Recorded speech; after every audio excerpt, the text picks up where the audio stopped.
let's go right into it. So first off, UFC Vegas 8, which was headlined by Smith and RAKIC. Dude, I would say RAKIC. RAKIC? Okay.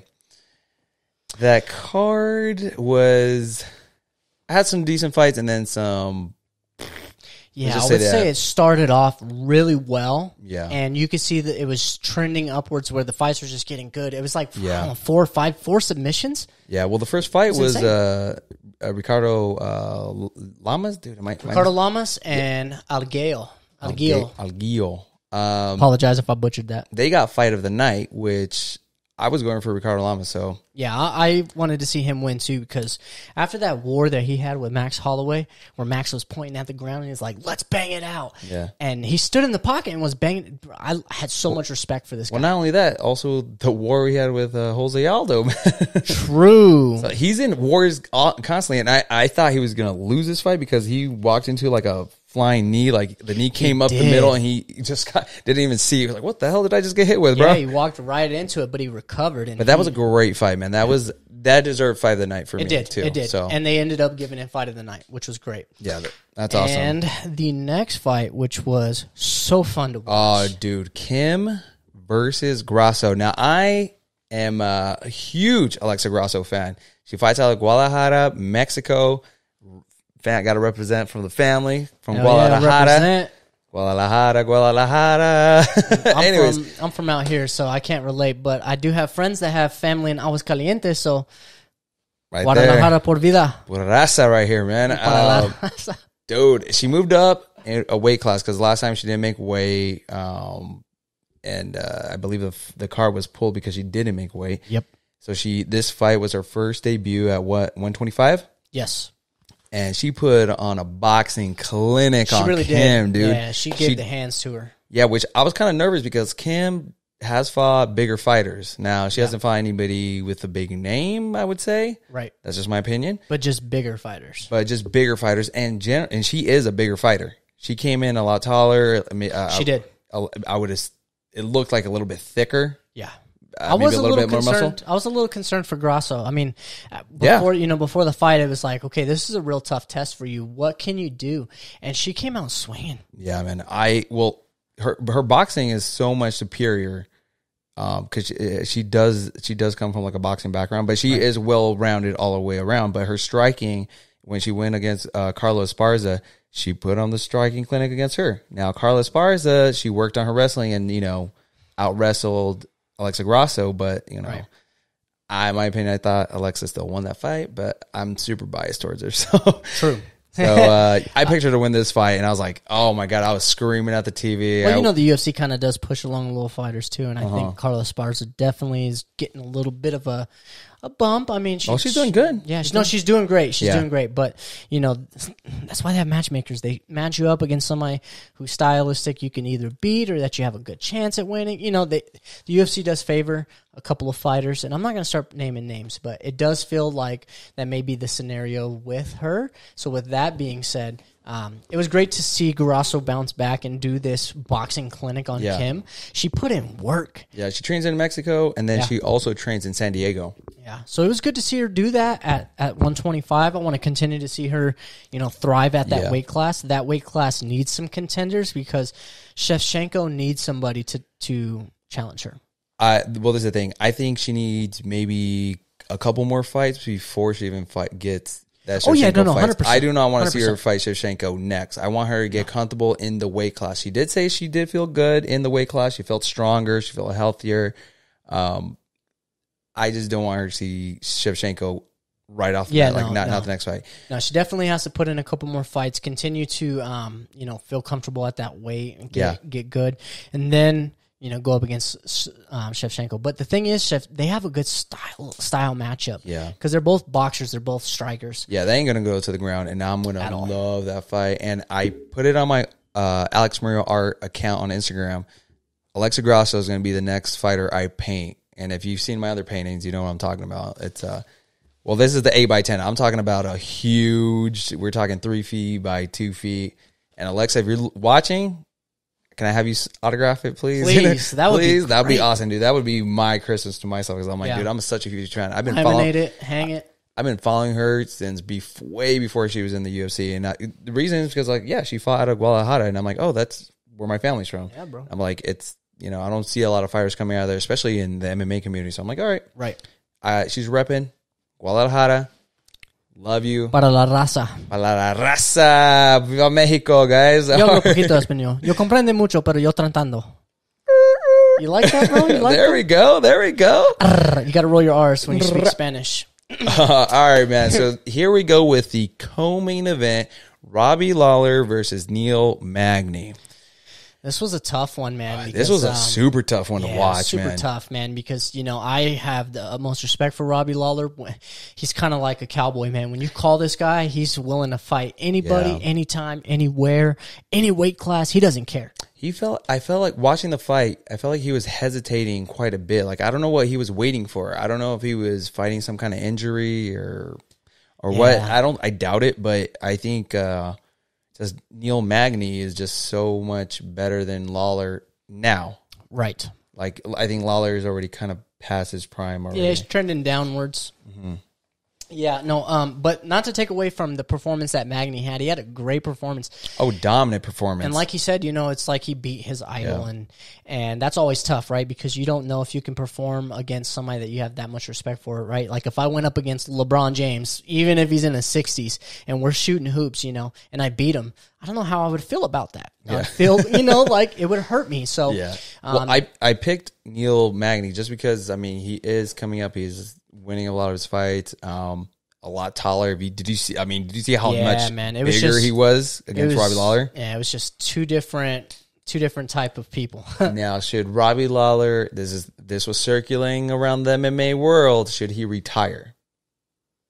I don't know how many fights he has left on his contract. That would be something I need to know before I even make. Well, watching his performance this past weekend, do you think he should retire from that performance?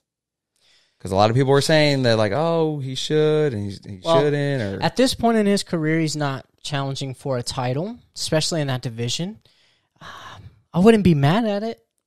But I don't think he's anywhere near the Diego Sanchez part of his career. Oh, I see what you're saying. Yeah. Right? He's not like fully out, but you can still give him entertaining fights. Yeah, he's still good. He's a tough out. You're not going to go in there and just like easily win against this guy. But with that being said, I don't see him challenging for a title. Did you hear this about Robbie Lawler? This was on maybe one of his embedded episodes or something, that he does not train or spar for his upcoming fights. Yes, but he hasn't sparred for a long time. That's what I'm saying. He hasn't fought, so I feel like he has longevity in the sport because he's not constantly fighting these wars in the gym. Yeah. Well, that probably is helping his career be extended. Yeah, because he's one of the few fighters that fought pre 9/11. Yeah. No, this guy's been around for he's a veteran. Forever. I remember when he had hair. Oh yeah, remember way back when he had the little patch? He had a little. Well, he had. I want to say a little patch. It was a little something. It was right here and. Yeah, it was a little something, and I remember that. So I don't see him as the same way I see Diego Sanchez, but I think if he went to Bellator, he would be a contender. No, I think he still has some entertaining fights in the UFC. I don't think give him a top level opponent. No, but give him someone right in the middle. Give it, someone where it's going to be a stand up striking match. Where give him a chance. Exactly. Yeah. Hopefully the UFC matchmakers they can put something on for him, because not someone that's going to wrestle and someone that's give as him big as something Neil to Magny. ride out on the sunset. Exactly. I tend to say that often, but I don't want to see these fighters lose, man. Especially when you're at the end of your career. I want to see you go out on top, man. Like, this is all about legacy, Yeah. Well, for example, we look at Mike Tyson, we look at Roy Jones Jr. You look at the history. Roy Jones Jr. is coming off 2 wins, and he fought in 2018. We're looking at Mike Tyson coming off of a knockout loss in 2007 or 2009. Way back in the day, yeah. Exactly. So that just proves my point, man. Nobody wants to see you going out on a losing streak. It just doesn't look good for the entire legacy. I mean, does it take away from everything that you've accomplished? A tiny bit.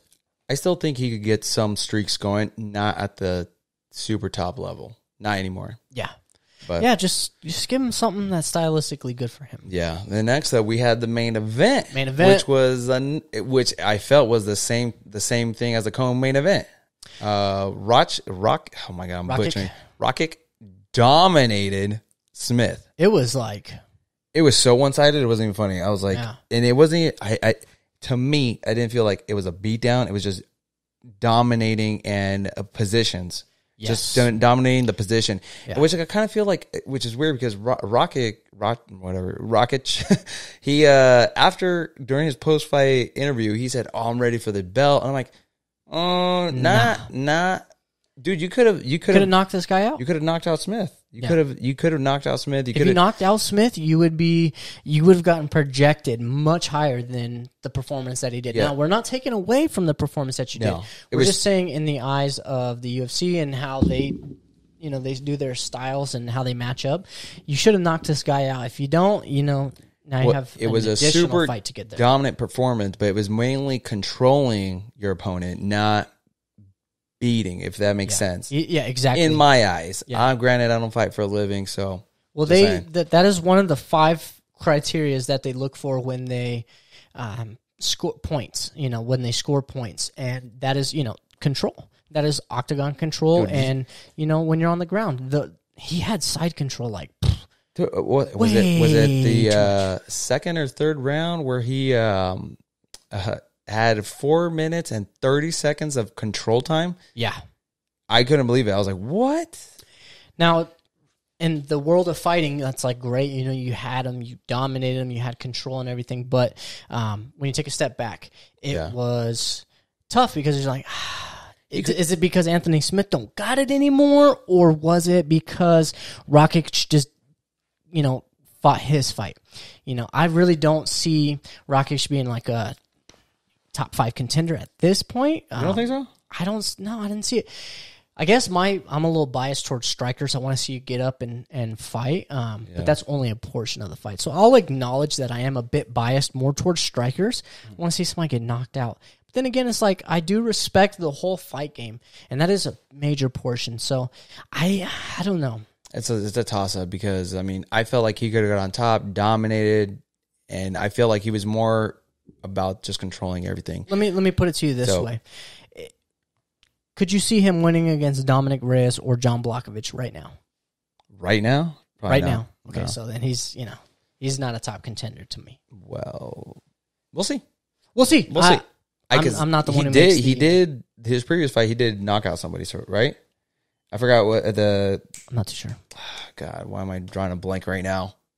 Anyways, it was on his highlight reel. He knocked out some guy with a leg kick to the face. And that leg kick. Yeah. So he does have knockout. I feel like he likes to win, kind of like Demetrius Johnson. Well, no, I wouldn't even say that because he was a freaking beast of a fighter. Who wins by points? Floyd Mayweather? So like a point fighter. He wins by defense. Yeah. Yeah, anyways. So we'll get to the quote, which Anthony Smith had said, because he was uncertain about his next move after UFC on ESPN 33 loss. In quotations, "It felt like we were in 2 different weight classes. I think I got some big decisions to make in my career and figure out where we go from here. It's super frustrating to lose to a guy you feel like you can beat," in quotations. Sounds like O'Malley. Oh, a little bit. But yeah, Smith definitely looked like he fought someone else in a different weight class. Yeah, they were 2 different sizes. That's what it seemed like. So if he is acknowledging that, but again, is he going to cut down weight to go all the way? Because he's a big guy. Wasn't he a middleweight at one time or a welterweight? Oh, you know what he did? Because he went, but the weight cut was so hard for him, and he is getting older. So that's the thing. He went up in weight class, light heavyweight, and did win some fights there. Yeah. So is he at this right weight class at light heavyweight? Should he just put on more muscle? Should he just work on technique? Yeah.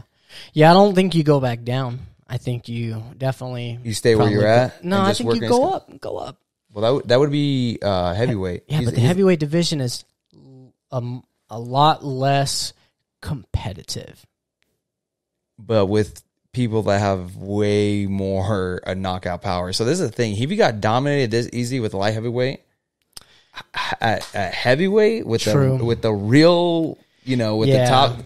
Whatever. I'm just trying to find some sort of path for this guy. I think he stays at light heavyweight and just works on his skills. Take some time off and just work on his technique. Build on. Yeah, the division is kind of opening up too. So yeah, because John Jones just left. So yeah. So I say stick with light heavyweight. I don't think you drop down because that's going to be, it was such a hard wake up for him before. So that's just my opinion. I just don't want to see anybody drop down. So yeah, stay where you're at or go up. I'm okay with either or. I'm not a fan of him going up because I feel he will get murked at heavyweight. Yeah. No, he might. I think 100% he would. Yeah. Anyway.